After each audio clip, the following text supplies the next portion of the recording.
And time to go racing again with Heat 1B in the Unlimited Lights. And here is your rundown. The Mako of Bremerton, Gresham Drill Welling, the Numerica Credit Union, Miss Critical Logic, Graham Trucking. They've been a champion many times here. Army Strong Napa Auto Parts, and the Zadaro Wilmot Racing Team. The X-Man at the controls there. This is Heat 1B. Unlimited Lights Heat 1B is presented for Seafair by Graham Trucking. Import, export, and regional domestic. Let us take a load off. And as we take a look with just under 50 seconds to go, everybody, Chip, you can bet, is going to be concerned now about scoring up and properly following the right buoys. But as you said earlier, it's not all that easy sometimes. You know, it's easy for the Unlimited drivers because the course is very obvious. But for these guys who have to use part of the Lights course and part of the Unlimited course, it's harder than you think. And, Mike, there is also a G-boat in this race, too, correct? But they start 10 seconds behind the Lights. That's correct. That's a horsepower differential, and they're trying to establish some parity with that. You got Mr. Ryan Mallow in the Numerica Credit Unit way out to the outside now, and your normally aspirated boats are in close to the buoy row. Everybody came around the buoys correctly and didn't make the kinds of mistakes we saw in the first heat. Look for both the Miss Critical Logic, Paul Becker, who's one of the points leaders, to be strong at the start. And boy, he is right now. He nailed it, and he's coming down into that first corner with a lot of air under the boat, Chip. Paul Becker is amazing. He doesn't get lucky starts every once in a while. He seems to be able to click off these great starts all the time.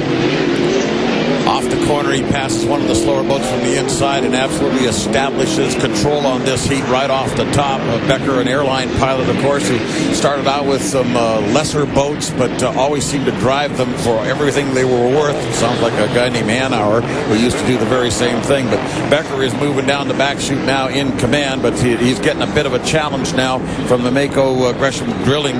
That's Al Carstensen, who's a veteran driver in these smaller class boats, and he's a strong pilot too. Al Carstensen's got the advantage right now, even though he's behind, because look at the shorter distance he's going. He made up a lot of ground there, and they're going to come out of there almost dead even. Perhaps the biggest surprise, though, is that Papa Jerry Hopp in the Graham Trucking, the UL-15 boat, just now coming through. You're looking at his view of a couple of rooster tails ahead of him right now. Jerry Hopp and Greg Hopp, his son, trading off the driving duties on this race boat. Greg, of course, also driving the U100 in the Unlimited. But we've got a great battle for 1 and 2 right now, because Paul Becker can't seem to shake right now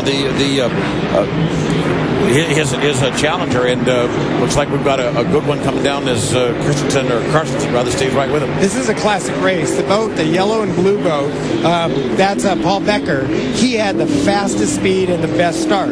On the other hand, Al Carstensen had the shorter distance to go, but didn't have the speed at the start line. And you can see both strategies end up getting you about the same place, because we're going to have a deck-to-deck race here. Now, starting to reel in the two leaders, though, is Jerry Hopp. Although he's back a couple of rooster tails, he's still coming on strong. Okay, we've got the white flag out, one more lap to go, and they're dead even at the end of 2 with Becker on the outside, Carstensen on the inside. You got to give it to Carstensen because he's got the shorter distance to go, but I don't know that his boat's handling as well. And if you look at the rough water that he's in right there, that's going to slow him down. See, if you look right here, he's got nice smooth, Paul Becker's got nice smooth water. He also tightened it up, so he didn't give him a place to go. I tell you, Paul Becker is an amazing race driver. And he definitely took some advantage there, exactly as you described it. He's now a rooster tail and a half. Now Jerry Hopp has managed, Jerry has managed to get by Carstensen as well, and he's trying to chase down Paul Becker at this last quarter lap. And let's see if he can do it. He's carrying a heck of a head of steam into that upper corner right now as they come charging through that turn. I don't know if there's going to be enough real estate for Jerry Hopp to do it, but he's going to give it all he's got. Off the corner now. Here comes Paul Becker. He's got the lead, and he's going to get the checkered flag. Looks like Jerry's challenge is going to fall short. So Paul Becker comes down to get the checkered flag right now. And I believe Al Carstensen, I can't see exactly, but somebody missed the course again, and I think it was Al Carstensen. No, everybody. Carstensen went around the lower course. Everybody else went around the upper course again. So Carstensen may very well have picked up a victory here, because he followed the 1 2/3 mile course, and both Jerry and Paul Becker were up on the bigger course. So they have been thrown off. This is the second time that's happened. They didn't do that during the score-up. They didn't do that during the first 2 laps. But Pat O'Day on lap number 3, when it all comes down to it, they did it. I couldn't believe it. There's some confusion as to what is the entrance buoy on the smaller course. And how this happens is when you come off one corner, you pick out a buoy that you believe is the entrance pin, and you focus on that buoy. If you come off that corner and just happen to focus on the wrong buoy, you're in trouble because you're so focused like a laser on that one spot. They just focused on the wrong buoy. So here's what Chip was talking about, and if you look at the first boat out in front going to the wrong buoy, that's Becker. Hop is following him. What it really took was a lot of guts for Al Karstensen to believe that he was looking at the proper buoy. In fact, he was. He takes the right course, and he comes through to win Heat 1B in the Unlimited Lights. We go down to Bill Rocky with the winner. Al, congratulations. Good way to start Seattle. Thank you. It feels good. It's pretty much a new boat, and we're still kind of testing it out and getting it rolling, but it went pretty well out there.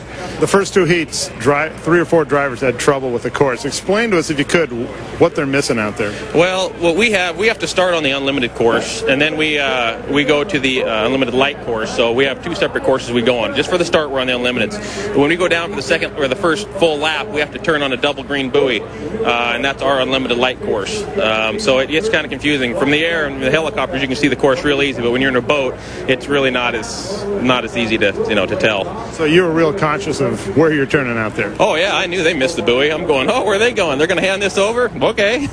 Congratulations, Al. Steve, back up to you. Bill Rocky, thanks very much. So there you have your official heat results of your Unlimited Lights, Heat 1B. That was taped from yesterday.